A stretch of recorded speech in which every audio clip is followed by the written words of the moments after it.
Hospital से। 22 अगस्त से रक्षाबंधन का दिन है, लेकिन एक दिल की बात करना चाह रहा था अपने आदरणीय श्रद्धेय कल्याण सिंह जी के, जिनका निधन कल रात को लखनऊ में हो गया। मैं प्रोफेसर डॉक्टर वे गुप्ता हूँ, दिल्ली अपोलो हॉस्पिटल में। मैं अलग अलग तरीके की जानकारी अपनी दिल की बात से शेयर करना चाहता हूँ। तो आज मैं शेयर कर रहा हूँ अपने आदरणीय श्रद्धेय कल्याण सिंह जी, जो कि उत्तर प्रदेश के 2 बार मुख्यमंत्री रहे। मैं लखनऊ का रहने वाला हूँ। मेरे father doctor M L Gupta Lucknow medical college में प्रोफेसर रहे हैं, साइंटिस्ट रहे हैं Indian Council of Medical Research में। चूँकि मैं वहाँ पैदा हुआ, मैंने किंग जॉर्ज मेडिकल कॉलेज में पढ़ाई करी, एमडी किया मेडिसिन में, फिर डीएम किया कार्डियोलॉजी में कानपुर से। तो उस दौरान मेरे कुछ ऐसे वाक्य हैं जो मैं आपको शेयर करना चाहता हूँ कि किस तरह से मैं कल्याण सिंह जी से मिलता था और किस तरह से वो मुझसे मिलते थे। तो 3-4 बातें मैं शेयर करना चाहूँगा। इसमें कोई शक नहीं है कि कल्याण सिंह जी ऐसे हिंदू नेता थे जो पहली बार उत्तर प्रदेश में, अगर बीजेपी की सरकार बनी और पहले मुख्यमंत्री बने, उनको दूसरी बार मौका भी मिला मुख्यमंत्री बनने का और दोनों बार उन्होंने बड़ा अच्छा काम किए।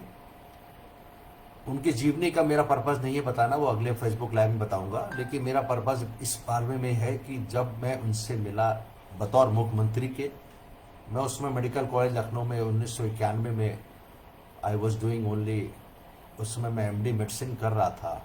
उसमें मेरे दोनों नेताओं, जो बड़े नेता थे उत्तर प्रदेश के उस समय, कल्याण सिंह जी और मुलायम सिंह जी, दोनों से मेरी पर्सनल मुलाकात थी। तो आज मैं बात करना चाहता हूँ कल्याण सिंह जी के। 2 माल एवेन्यू में रहते थे, उसके पहले कालिदास मार्ग में रहते थे। और जिस समय बाबरी मस्जिद का डिमोलिशन हुआ, उसके दूसरे दिन ही उन्होंने उसके कुछ ही घंटों में इस्तीफा भी दे दिया। वो बात तो सबको बहुचर्चित है। लेकिन मैं उस समय एक बार तो कालिदास मार्ग में मिला जब वो मुख्यमंत्री थे, as it was a courtesy call. शायद कोई त्यौहार था, 15 अगस्त या 26 जनवरी ऐसा कुछ था, जिसमें वो मिलते थे, या दिवाली था या होली का त्यौहार था, मुझे इतना याद नहीं है।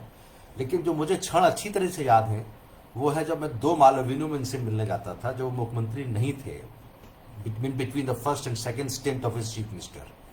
उस समय वो जिस तरह से मिलते थे और चाय पिलाते थे, बड़े ही आई वुड दलेर इंसान थे। मैं तो I was only 20 I would say 91 92 में 22-23 ईयर्स की एज में अगर मैं जाके मिलता था तो मुझे बड़ी इज्जत देते थे।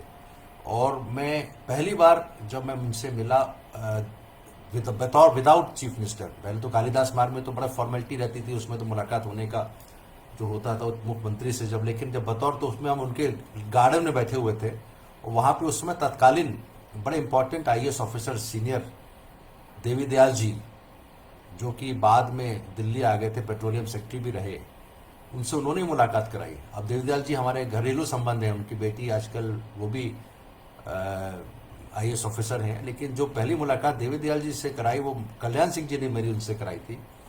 उसके बाद हम कई बार उनके आप गए, अपने परिवार के साथ भी गए। एक बार हमारे छोटे बेटा चैतन, शुरुआत की बात है, उस समय वो छोटा था, 4-5 साल का, उसको गोदी में बैठा के बैठे रहे, उसका हाथ पकड़ के हाथ उसको लहराते रहे कि भाई कैसा है, बच्चे कैसे हैं आपके।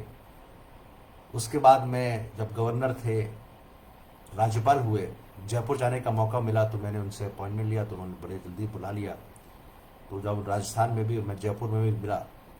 तो मैं 2 बातों से ये बात खत्म करना चाहता हूँ कि ये ऐसे व्यक्तित्व थे, अगर आप उनके घर जाएंगे। एक बार का और वाक्य मुझे अब बहुत अच्छा तरह याद है, उनका वही 2 माल एवेन्यू में था। तो मैंने कहा एक ईसीजी करने गया था, मैंने कहा ईसीजी कर ले, तो उन्होंने कहा आप आ जाओ, आप ईसीजी कर लो।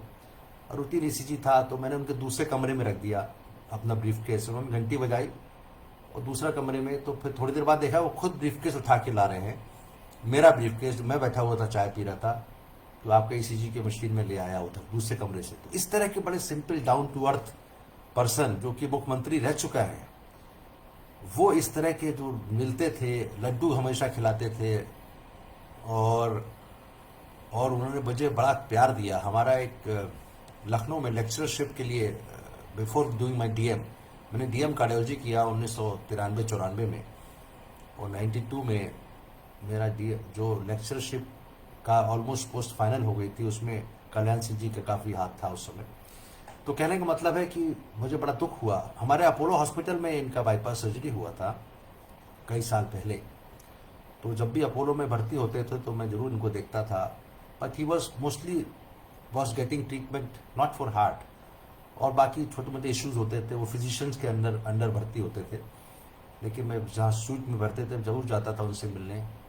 3-4 साल से उनकी तबीयत खराब चल रही थी, लेकिन एक ऐसे इंसान जिन्होंने हिंदुत्व को बहुत बड़ा बढ़ावा दिया उत्तर प्रदेश में, जिन्होंने पहली बार बीजेपी की सरकार में मुख्यमंत्री रहे, और आज जो राम मंदिर बन रहा है उसमें पहला श्रेय मेरे ख्याल से लाल कृष्ण अडवाणी को अगर जाता है, मुरली मनोहर जोशी को जाता है, आदरणीय नरेंद्र मोदी जी को जाता है, तो सबसे और तो शुरुआती दौर में कहेंगे कल्याण सिंह जी का नाम कोई भूल नहीं सकता।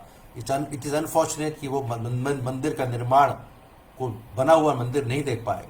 89 साल की उम्र में इनकी मृत्यु हो गई, लेकिन एक बहुत ही सजीदा इंसान थे, बड़े अच्छे आदमी थे, और हमसे तो खास करके मुझसे तो हमारे फादर से भी बड़े घुल मिल के मिलते थे, हमारे पूरे परिवार से। तो मैं इनको हमेशा याद रखूंगा और मैं नमन करता हूँ कि उनकी आत्मा जहाँ भी हो वो राम मंदिर को निहारे और बाकी सबको निहारे। Thank you very much. Professor doctor wave Gupta, Delhi Apollo hospital से, ऑन 22 August।